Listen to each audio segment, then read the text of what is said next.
बिस्मिल्लाहिर्रहमानिर्रहीम। अस्सलाम वालेकुम dear students, welcome back to my YouTube channel. उम्मीद करती हूँ आप सब खैरियत से होंगे।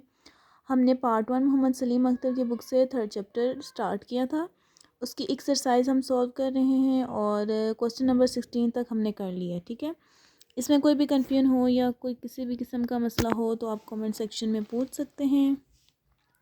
आज हम सॉल्व करेंगे question number 17 and 18। Question number 17 देखते हैं। The following table indicates the increase in cost of living over July 2017 for a working class family as at 1st July 2019 and the weights assigned to various groups.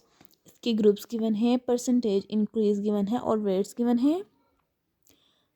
Find out the weighted average of the increase in cost of living.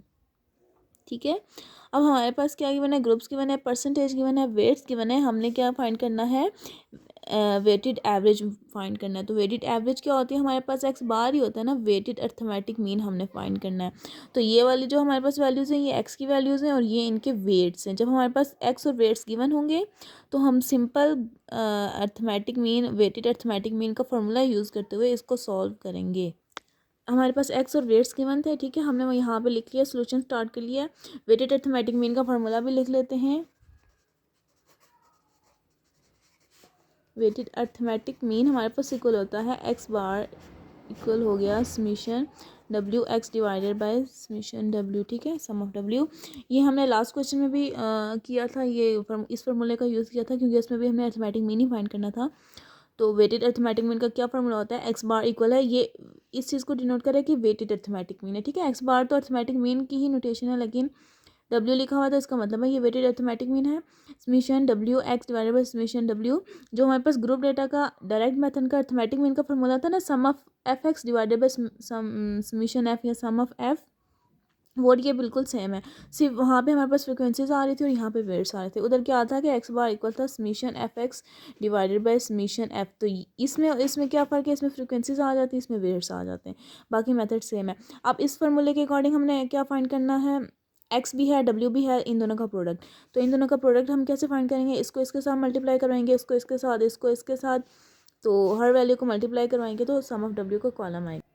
तो 29 multiply 7.5 करें तो हमारे पास answer आता है 217.50। Next 54 multiply 2.5, 54 multiply 2.5 करें तो 135.00। Next 9 7.5 multiply 1.5 तो 146.25। 1.0 7.5 तो ये 75 ही आएगा, 00। अब 75 मल्टीप्लाई 0.5 करें तो हमारे पास आंसर आता है 37.50। ठीक हो गया। अब इसके साथ हमने डब्ल्यू एक्स का तो कॉलम बना लिया, लेकिन इसका समीशन भी है। समीशन का मतलब एक्स भी था डब्ल्यू भी था, फिर इन दोनों में प्रोडक्ट है ना, मल्टीप्लाई हो रही है दोनों, तो दोनों का हमने प्रोडक्ट करके भी वैल्यूज़ निकालनी। अब इसका समीशन है तो इसका मतलब इसका सम कर लेना है।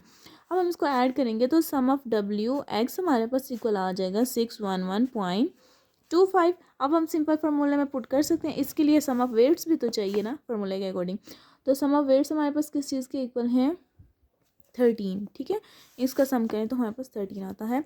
अब हम फार्मूले में पुट कर सकते हैं कि एक्स बार डब्ल्यू इक्वल है सम ऑफ डब्ल्यू एक्स हमारे पास था 611.25 divided by sum of weights कितने हैं 13। जब हम इन दोनों को डिवाइड करते हैं तो हमारे पास वेट्स आ जाता है, वेटेड अर्थमेटिक मीन 47.02। तो ये हमने फाइंड कर लिया। अब क्वेश्चन नंबर 17 है या 18, उस पर हम नेक्स्ट चलते हैं क्वेश्चन नंबर 18 पे। क्वेश्चन नंबर 18 हम देखते हैं नेक्स्ट।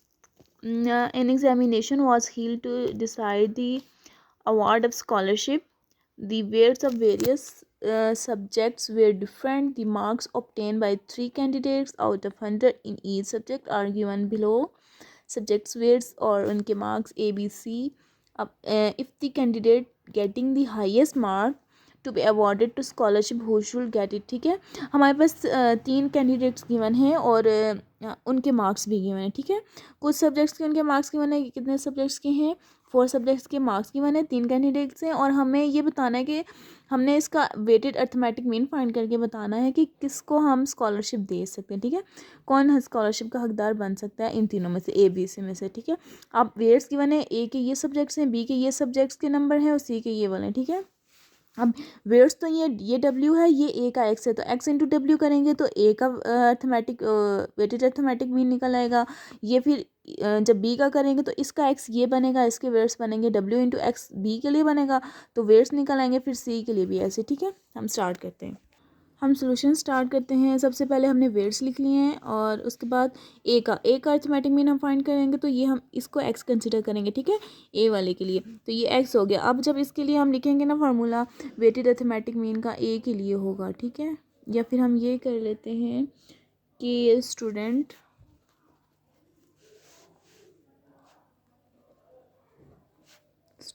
ए का arithmetic sorry weighted arithmetic mean क्या है,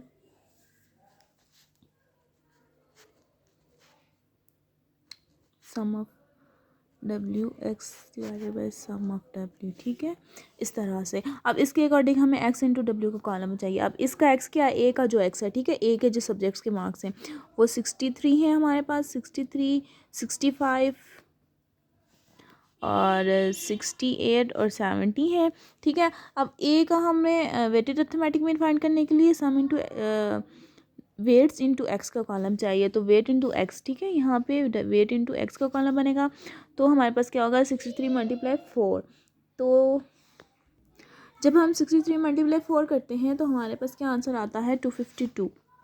252 इसी तरह जब हम नेक्स्ट 65 मल्टीप्लाई 3 करते हैं तो आता है 195। फिर 58 मल्टीप्लाई 2 करें तो 116 और 70 मल्टीप्लाई 1 तो 70 आ गया। ठीक है, अब इसके अकॉर्डिंग हमें क्या चाहिए, सम भी चाहिए, तो अब इसका हम क्या करते हैं, सम कर लेते हैं।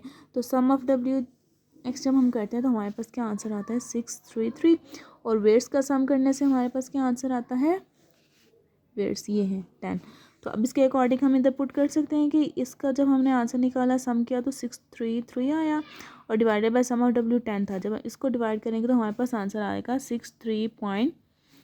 तो ये हमारे पास A की परसेंटेज निकल आई है। ठीक है, अब इसी तरह B के लिए भी करना है, तो अब B का X लिख लेते हैं। ठीक है, B के जो सब्जेक्ट के मार्क्स हैं ना वो हम इधर लिख लेते हैं, X लिख लेते हैं, और B के मार्क्स कहते हैं 60।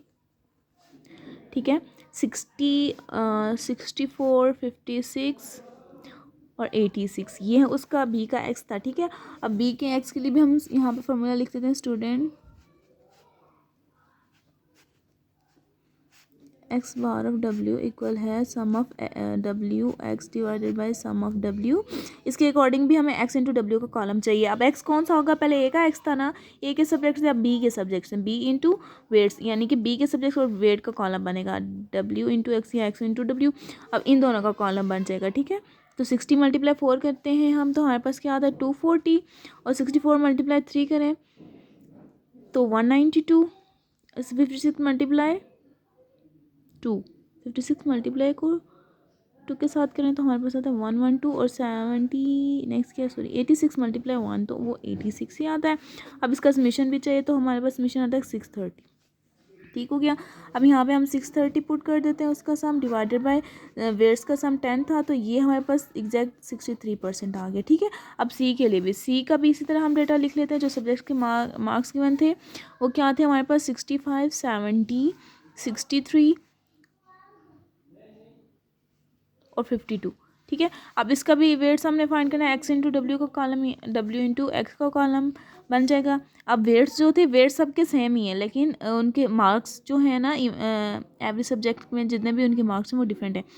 तो ये इनकी वेट्स हो गए, अब ये इनके सब्जेक्ट्स के नंबर हो गए। अब इन दोनों का कॉलम बनाना है। 4 मल्टीप्लाई 65 करें तो हमारे पास आता है 260, और 3 मल्टीप्लाई 70 करें तो हमारे पास आता है 210, 2 मल्टीप्लाई 63 करें तो हमारे पास आता है 126, और 52 मल्टीप्लाई 1 तो 52। अब इसका सम भी हमें चाहिए, तो 648। फिर अब स्टूडेंट सी के लिए हम लिख लेते हैं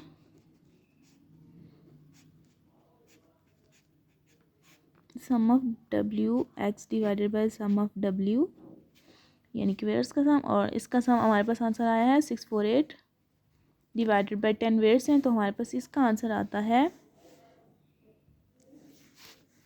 64.8। ठीक है, अब हमने देख लिया कि जो हमारे पास स्टूडेंट सी है ना उसकी परसेंटेज ज़्यादा बन रही है इनसे, इसकी 63.3 है, इसकी 63 और इसकी 64 है, तो हमें ये पता होना चाहिए कि जो स्कॉलरशिप है वो किसको मिलनी चाहिए, सी को। तो हम यहाँ पे लिख सकते हैं कि सेंस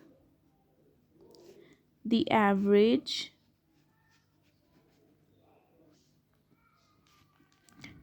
इज द हाईएस्ट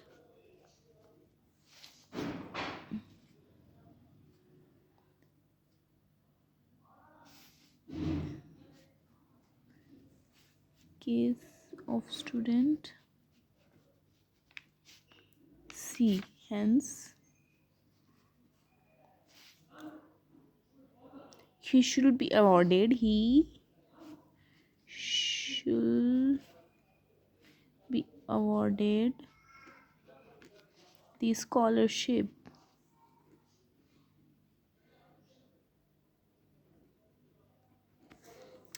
तो हमने ये बता दिया कि जो स्कॉलरशिप का हकदार है वो सी है, क्योंकि उसकी परसेंटेज ज़्यादा है ए और बी के अकॉर्डिंग, ठीक है। तो आज के हमारे जो वेटेड अर्थमेटिक मीन का जो टॉपिक था ना, उसके ये 3 क्वेश्चन थे। एक हमने लास्ट लेक्चर में कवर किया था और आज हमने ये 2 लेक्चर आज के लेक्चर में कवर कर लिए हैं, 2 क्वेश्चन सॉरी। तो अब जो नेक्स्ट स्टार्ट हो रहे हैं वो हमारे पास जो है कंबाइन मीन के क्वेश्चन स्टार्ट हो रहे हैं, तो वो हम कल से स्टार्ट करते हैं नेक्स्ट लेक्चर से इंशाल्लाह। तो अपना बहुत सारा ख्याल रखिएगा। अल्लाह हाफिज़, थैंक यू।